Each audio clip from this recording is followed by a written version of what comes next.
नमस्कार साथियों आप सभी का हमारे YouTube channel real target classes में स्वागत है। साथियों, आज की वीडियो में हम लोग किशोरावस्था के बारे में चर्चा करेंगे। प्रीवियस वीडियो में हम लोगों ने शैशवावस्था और बाल्यावस्था के बारे में बहुत अच्छे से पढ़ा था। यदि आपने वो वीडियो नहीं देखी है तो आप हमारे चैनल पर जाकर उन वीडियो को देख लीजिए। आपकी ये video UP TET, super TET, DElEd first semester, साथ ही में एच टेट सभी के लिए ये वीडियो काफ़ी हेल्पफुल रहेंगी। तो आज की वीडियो में हम लोग बात करेंगे किशोरावस्था के बारे में।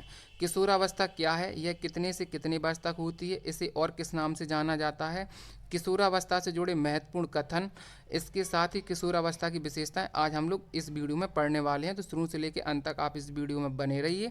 यदि आप हमारे यूट्यूब चैनल पर पहली बार विजिट कर रहे हैं तो हमारे चैनल को सब्सक्राइब कर लीजिए। आपको डीएलएड फर्स्ट सेमेस्टर से संबंधित इसी तरह की वीडियोज हमारे यूट्यूब चैनल के माध्यम से मिलते रहेंगे।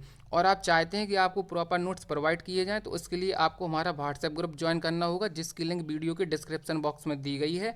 आप उस लिंक पर क्लिक करके आप हमारे व्हाट्सएप ग्रुप से ज्वाइन हो सकते हैं, जहां पर मैं डेली नोट्स प्रोवाइड कराता हूं। तो आज की वीडियो में हम लोग बात करेंगे किशोरावस्था। ये हमारी क्लास नंबर 3 है और ये आपका पेपर फर्स्ट है, बाल विकास एवं सीखने की प्रक्रिया, जिसमें हम लोग बाल विकास की अवस्थाएँ पढ़ रहे हैं।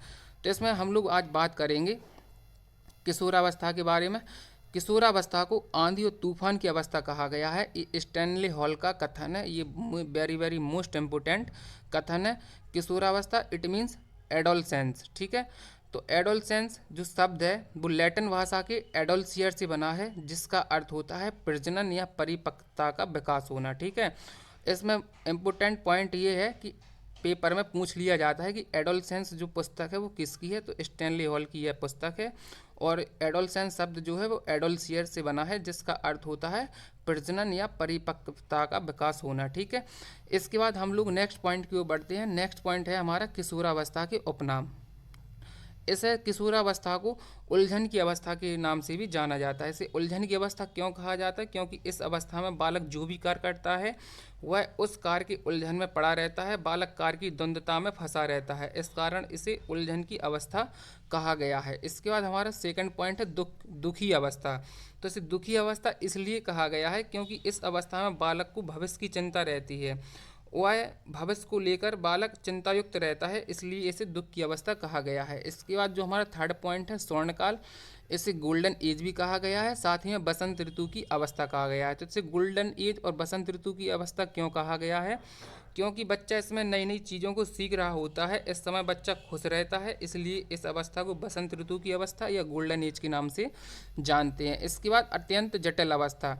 तो यह अत्यंत जटिल अवस्था है क्योंकि इस अवस्था में बच्चे के सामने कई चुनौतियां आती हैं और उन्हें कई चुनौतियों का सामना बच्चे को करना पड़ता है, तो इसलिए इसे अत्यंत जटिल अवस्था कहा गया है। अमूर्त चिंतन की अवस्था। देखिए, अमूर्त में होता है दिखना, अमूर्त में होता है ना दिखना और मूर्त में होता है दिखना।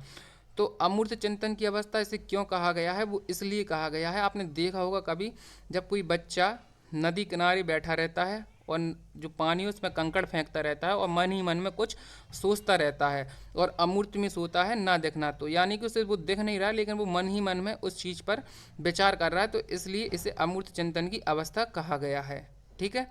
इसके बाद है विद्रोही उम्र। तो इसे विद्रोही उम्र कहा गया है। इसके बाद जो हमारा नेक्स्ट है वो है संवेगात्मक परिवर्तन की अवस्था। तो इसे संवेगात्मक परिवर्तन की अवस्था क्यों कहा गया है, क्योंकि इस अवस्था में किशोर बहुत भावुक होते हैं, कभी वह अदम उत्साह से भरपूर होता है तो कभी वह बहुत हतोत्साहित दिखाई देता है। इसके बाद है तीव्र विकास की अवस्था।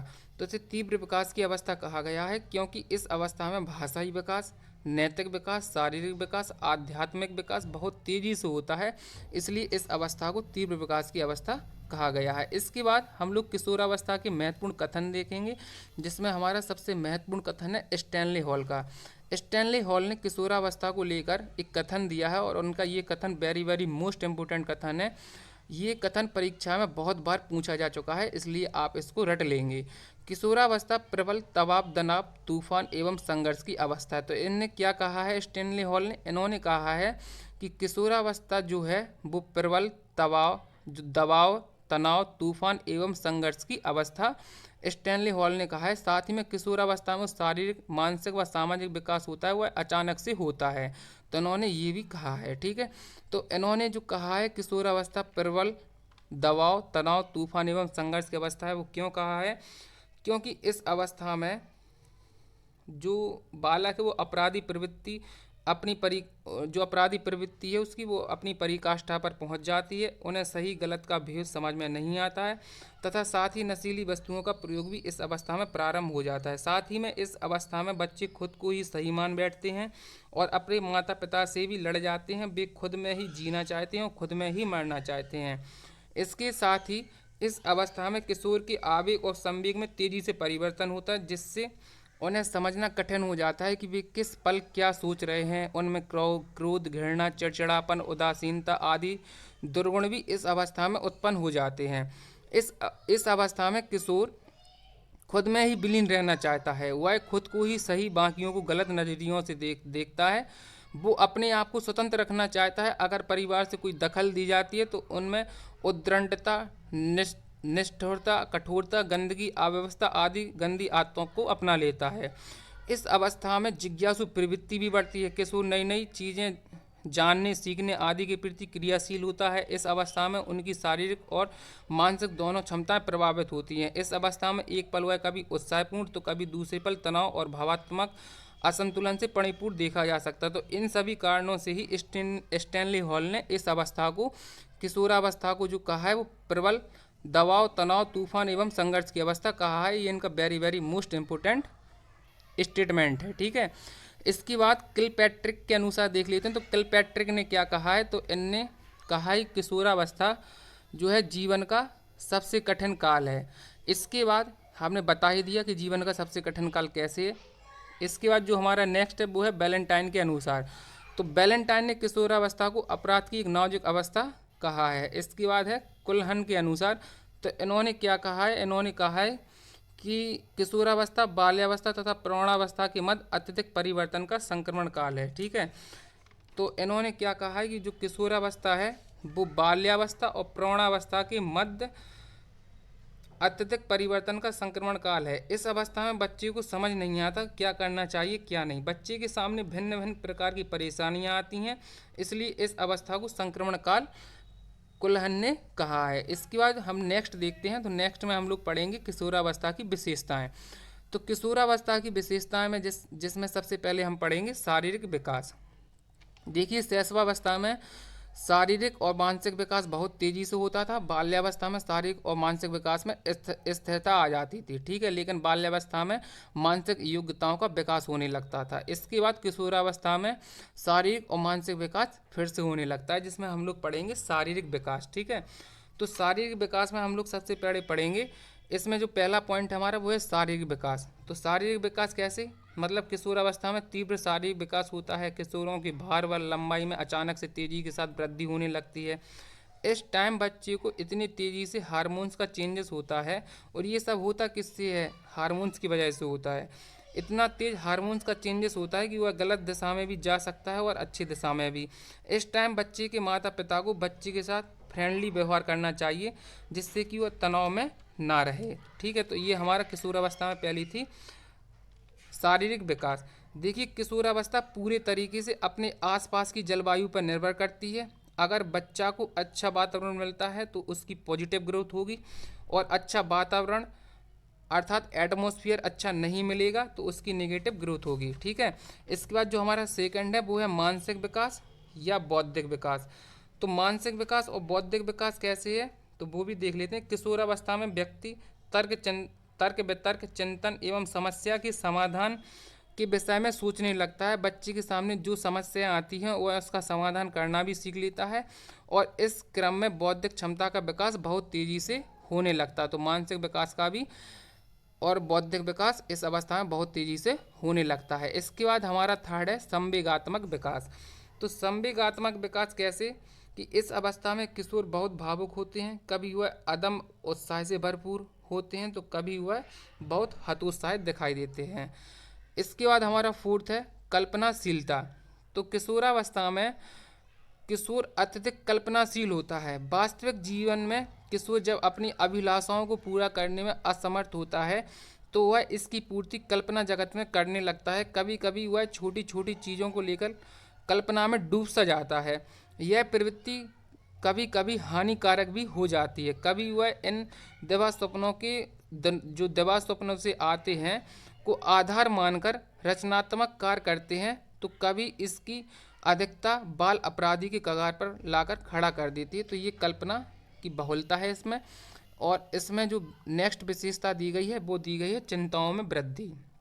तो किशोर अपने भविष्य के प्रति तथा शारीरिक सुंदरता के संदर्भ में अत्यधिक चिंतित रहते हैं। उन्हें समूह या समाज में महत्वपूर्ण स्थान प्राप्त करने की तीव्र अभिलाषा भी रहती है। तो जो किशोर होते हैं वो जो किशोरावस्था है इसे जो विशेषता है इसमें जो विशेषता है वो है चिंताओं में वृद्धि। तो इसे चिंताओं में वृद्धि क्यों मतलब विशेषता कहा गया है, क्योंकि जो किशोर है वो भविष्य के प्रति और अपनी शारीरिक सुंदरता के प्रति काफ़ी चिंतित रहते हैं, इसलिए चिंताओं में वृद्धि। इसलिए 6 पॉइंट है जो हमारा है वो है स्वतंत्रता तथा विद्रोह की भावना। तो स्वतंत्रता तथा विद्रोह की भावना मतलब क्या है कि किशोरावस्था में किशोर में स्वाभिमान की भावना का विकास हो जाता है।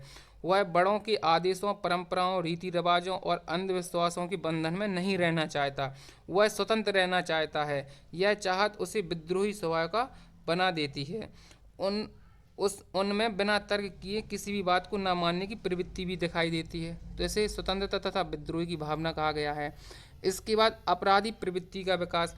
तो इस अवस्था में इच्छा पूर्ति में बाधा, निराशा तथा असफलता मिलने के कारण किशोर में अपराधी प्रवृत्ति का विकास होने लगता है। तो ये भी एक विशेषता है इसकी।